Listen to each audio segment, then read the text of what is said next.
Giannis Antetokounmpo warned the Bucks again he could leave, but this time was the most serious statement he has ever made. Everyone wants a two-time MVP, but who can actually pay the price? Some teams have a clear and easy path, like Victor Wembanyama and the Spurs, but how could Giannis actually team up with Steph Curry or Luka Doncic? Teams will offer everything they have, to a point. I mean, if the Bucks demand Nikola Jokic, the Nuggets are hanging up. Celtics say no way to Jason Tatum, but would the Suns trade Devin Booker? Would the Thunder deal Shai Gilgeous-Alexander? There is so much to unpack, but Giannis has made this threat before. After Milwaukee won the chip, he said, "One challenge was to bring a championship here, and we did. I just love challenges. What's the next challenge? The next challenge might not be here." Okay, that sounds harsh, but it's the opposite of what like Damian Lillard does. Dame's whole brand is loyalty, but his love was actually conditional. You put a winner around me and I'll stay. At least Giannis is upfront about it the entire time. So Giannis is up for an extension, but the big date is June 1st, about 270 days from now. Right after this season, he could sign a big new max deal. But Giannis says, if I don't like what I see in Milwaukee, I am out. I wouldn't be the best version of myself if I don't know that everybody's going for a championship. If I don't feel that, I'm not signing. But almost no one believes the Bucks will win the chip. I'm sorry, but since the 2021 title, they have one playoff series win. Giannis's core teammates are Chris Middleton, Jrue Holiday, and Brook Lopez, all in their mid-30s, most injured. So if it doesn't happen, where will Giannis go next? Well, there are two ways to get him, in free agency or with a trade. But the Bucks would be idiots not to trade Giannis. Losing a star like that for nothing cripples a franchise. But first, Manscaped wants me to tell you an embarrassing ball story, and I'm like, only my wife knows this story. Like, why am I gonna tell all these people? So it was my first time in like forever doing, some trimming, and I guess I forgot what I was doing. I just straight went, all the way. And I come out and I'm like, hey, check it out. And she's like, yeah, you're not supposed to go that, like, I'm talking like this, okay? And it's like, you look, let's just say like pretty young. That's not attractive. So no one teaches you how to do this, okay? So my point is, use the little guard. Lawnmower 4.0 comes with all these guards, it's great. And 9 million people are using Manscaped, okay? So Lawnmower 4.0 comes in the Performance Package 4.0, and it's got all this other stuff with it. The lawnmower is awesome. It's like 7,000 RPM motor, on-off switch with a travel lock whenever you're on the road, and this awesome LED light so that you can actually see parts of your body you haven't seen in years. Thrown in the Performance Package, you got the Crop Preserver Ball Deodorant, Crop Reviver Ball Spray Toner, 2 free gifts, the Manscaped Boxers, and the Shed Travel Bag. So get 20% off and free shipping with the code AMHOOPS20 at manscaped.com. That is 20% off and free shipping. Manscaped.com, code AMHOOPS20. But that advice was free. For example, in 1996, the Orlando Magic wanted to see how far they could go with a young Shaq. I mean, they just made the NBA Finals, so they figured, screw it. If we win this year, Shaq will stay. But they ran into Michael Jordan and got swept. So Shaq left to join Kobe in LA for nothing. The Magic didn't win a playoff series for 12 more years. In 2010, LeBron James left the Cavaliers.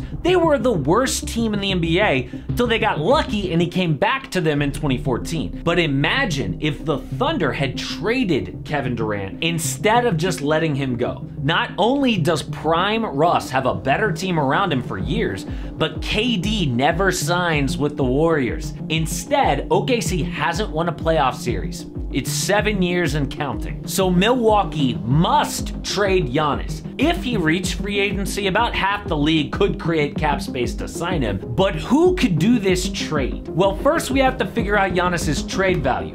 What does Milwaukee want for him? Let's look at what other superstars have cost recently. In 2019, the Pelicans dealt Anthony Davis to the Lakers, and in return, they got Brandon Ingram, Lonzo Ball, Josh Hart, 3 firsts, and 1 swap. Last year, the Jazz traded Donovan Mitchell to the Cavaliers for Lauri Markkanen, Colin Sexton, Ochai Agbaji, 2 picks, and 2 swaps. But the best comp is what the Thunder got for Paul George. Shai Gilgeous-Alexander, Danilo Gallinari, in control of 7 first-round picks. So let's put the price for Giannis at one star young player to build around and at least 6 firsts. How many teams have that to trade? But that's not even enough. You have to trade all that and still be a contender. That is a really short list of teams. For example, the Mavericks' best young player to trade is Josh Green. No thanks. They also have control of 1 first-round pick, so Giannis and Luka will not be teaming up. The Hawks have young AJ Griffin and 1 first, so they're out unless they're willing to trade Trae Young. Actually, we have to ask ourselves, which teams would trade their current young star? I think Atlanta would deal Trae to have Giannis team up with DeJounte Murray, but one young star is better than Trae. His team would never admit to putting him on the trade block, but if Milwaukee calls, they will quietly answer the phone and listen.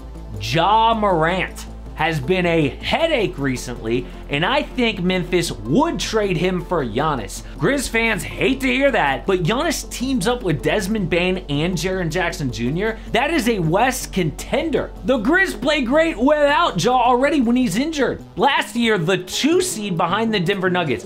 Imagine adding Giannis to that. Oh, what about the small market? Giannis doesn't care about the market. He has made it clear, winning is his top priority. A Ja Morant-Giannis swap keeps the Grizzlies deep enough to win, and it makes them a lot more likable. One young guy I would take off that list is like an Anthony Edwards. He's out. But there is one thing that Giannis could do to allow other teams to get in. In 2020, James Harden demanded a trade to either the Sixers or the Nets. This drove the price down. So when Philly was unwilling to send Tyrese Maxey, the Nets got Harden without dealing a great young player. All they traded was Rodions Kurucs and control of 7 first-round picks. So if Giannis has a trade list, it could open things up for a team like the Spurs. If Victor Wembanyama impresses Giannis, maybe Giannis wants to team up with Victor Wembanyama. The Spurs' best offer is Keldon Johnson, Devin Vassell, cap filler, and 7 firsts.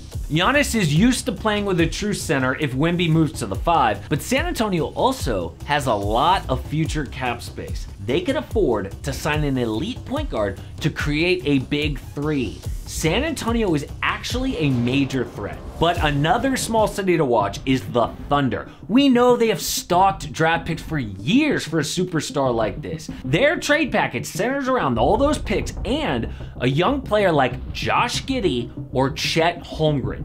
It would be a risk for Giannis to play with an inexperienced group like that, but SGA is one of the best players in the league. Another option, the Kings. Giannis would pair with De'Aaron Fox and Domantas Sabonis in the West. This trade sends out Keegan Murray, Davion Mitchell, Kevin Huerter, Harrison Barnes, and 5 firsts. But a big NBA reporter has already floated out 2 major teams. The Lakers and Knicks are already being mentioned as franchises presumed interest on Antetokounmpo down the road if he does decide to move on from Milwaukee. Now, I get that Giannis likes LA. He is there right now. He hung out with his brother Alex on a photo shoot, and he went to go check out other NBA players warming up for the season. But they absolutely aren't in this discussion. I mean, their best young player to trade is Austin Reeves. They have no draft picks. It would be like, oh, we'll trade you Anthony Davis, and Giannis, have fun playing with 41-year-old LeBron. I do see the Knicks because they have young players and a ton of picks to trade, but everyone wants to know about the Warriors. In 1.5 to 2 years, when all this goes down, Steph Curry will be 37 years old. And look up and down the roster. Do they have any really good young players to trade? No, they don't. And all they have is 3 first-round picks. We would all love to see Steph and Giannis, but so many other teams would have a better offer. Now, one young player who's making a comeback is Joshua Primo. The Spurs cut him 2 years ago after a disturbing allegation, but we just got video of him playing with young NBA stars. So this video is a look at what teams might actually give him a second chance.